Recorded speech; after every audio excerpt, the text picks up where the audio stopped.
All right, get ready because we're traveling back in time for this deep dive to the legendary Library of Alexandria. You want to know more about it? And honestly, who can blame you? It's one of those historical what-ifs, the ones that really get your imagination going. It really is, isn't it? And to understand why it still has this hold on us, you kind of have to start with just the scale of the ambition behind it. This wasn't just, oh, let's have a big library.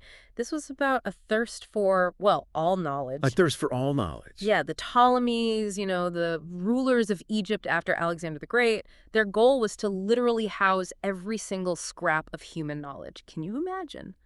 All under one roof. I mean, it's almost impossible to imagine in today's world. We have the internet, right? Information is at our fingertips. But back then, the Library of Alexandria, that was something completely unique. So how did they even start? Like, how do you even begin to gather scrolls from, well, the entire known world? They were relentless, I'll tell you that. Picture this. Royal agents scouring book fairs and markets, like offering a king's ransom for these rare manuscripts. And, some stories even say they would, get this, they'd board ships docking in Alexandria's harbor and just copy any interesting texts they found. Like, thanks, we'll take those. Here's a copy back. Whoa, whoa, whoa, hold on. Are you serious? They kept the originals. That's what they say. Who knows what treasures they might have uncovered. It makes you wonder, what did they find? But okay, let's say you have this mountain of scrolls, right? A mountain of scrolls is one thing, but actually making sense of it all, that's a whole different story. Exactly. That's where the Library of Alexandria becomes more than just a really impressive book collection. It was this vibrant hub of research and scholarship. The Ptolemies weren't just content with hoarding knowledge, they wanted to understand it, to advance it. They provided scholars with salaries, with housing, they even had a communal dining hall. Like a university. Exactly, so they could focus all their energy on their studies. Can you imagine the conversations over dinner? Oh, man. To be a fly on the wall for those debates, Yeah. you've got minds like Zenodotus, Callimachus, Eratosthenes, all in one place. All those guys. That's like stepping into history's greatest think tank. Totally. It's easy to think of these people as, like, almost mythical figures, but they were real people making real discoveries. They were. Yeah, yeah. Take Zenodotus, for example. He took on the absolutely monumental task of standardizing Homer's works. Think about it. All the different versions of the Odyssey, the Iliad, floating around back then. Oh, yeah. Wow. It's like trying to create one official version of like a centuries-old epic poem. That's a challenge. Oh, wait, wasn't there something else? Didn't Zenodotus give us something else? It's something we use, like, every day. He did. You're right. He's credited with, well, basically pioneering the use of alphabetical order. Get out! Alphabetical order, seriously. Yep. To organize all those texts. That's incredible. I mean, it just seems so basic now, but without alphabetical order. Yeah. Can you imagine trying to find anything Yeah. in a library that vast? Yeah. What he did, it really did revolutionize how we access information. It really did. And speaking of organizing information, we can't forget about Callimachus. Right. He created the Pinakes, which some consider to be the very first library catalog ever.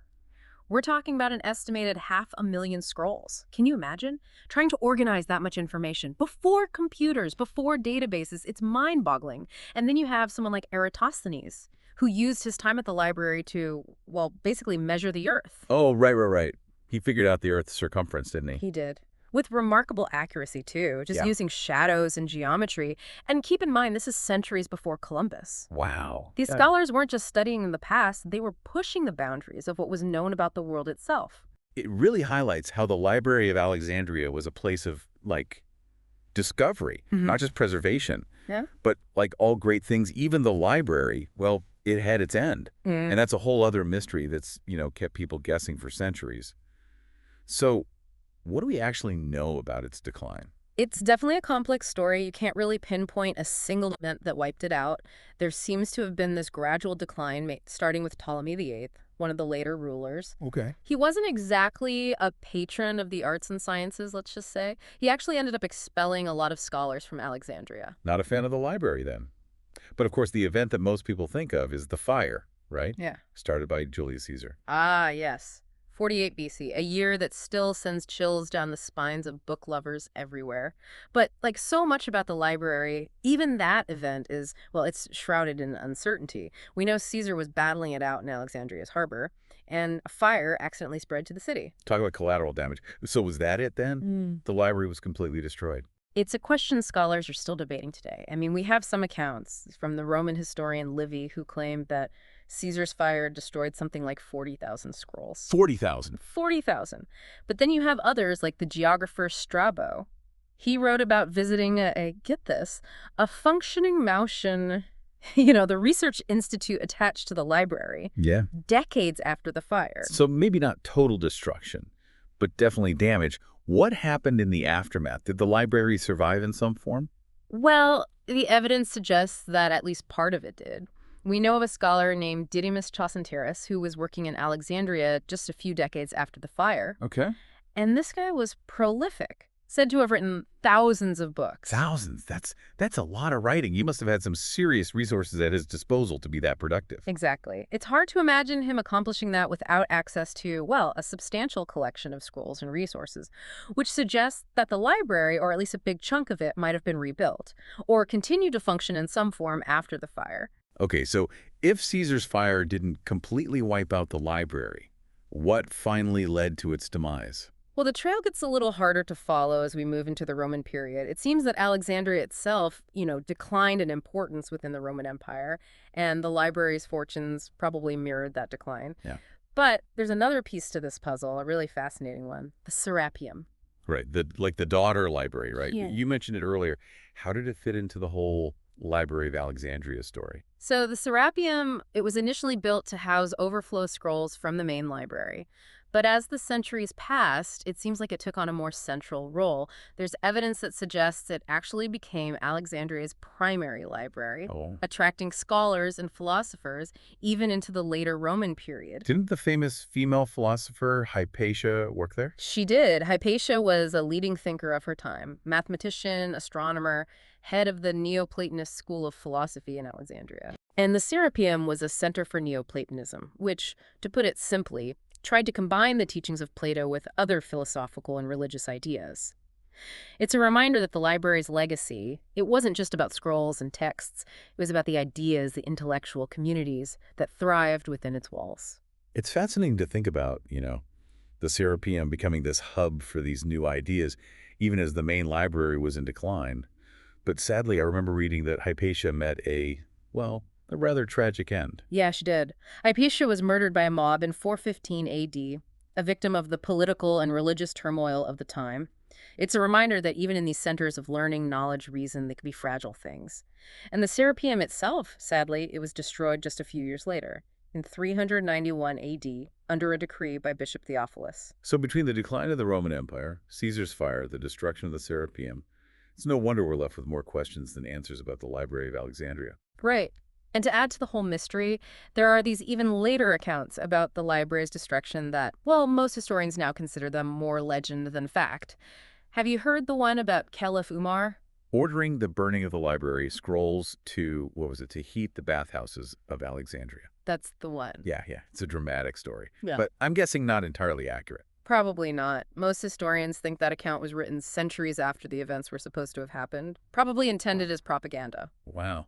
So much for historical accuracy. Mm.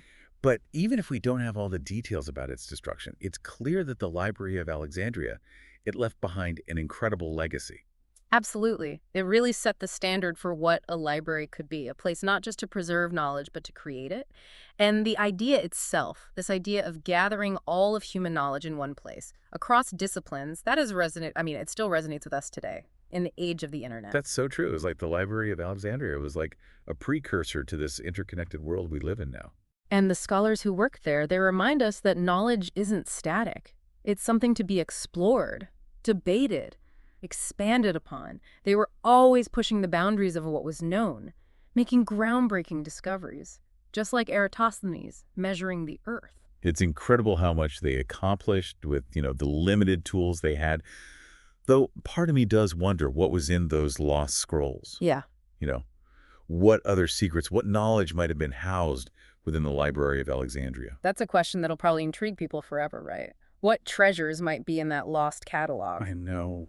It's a tantalizing thought. It really is. It makes you realize how much knowledge has been lost throughout history and how important it is to preserve what we have. Couldn't agree more. But even if the physical Library of Alexandria is long gone, that spirit of inquiry it embodied, that quest to understand our world, our place in it, that continues. And that's a pretty powerful legacy to leave behind. It is.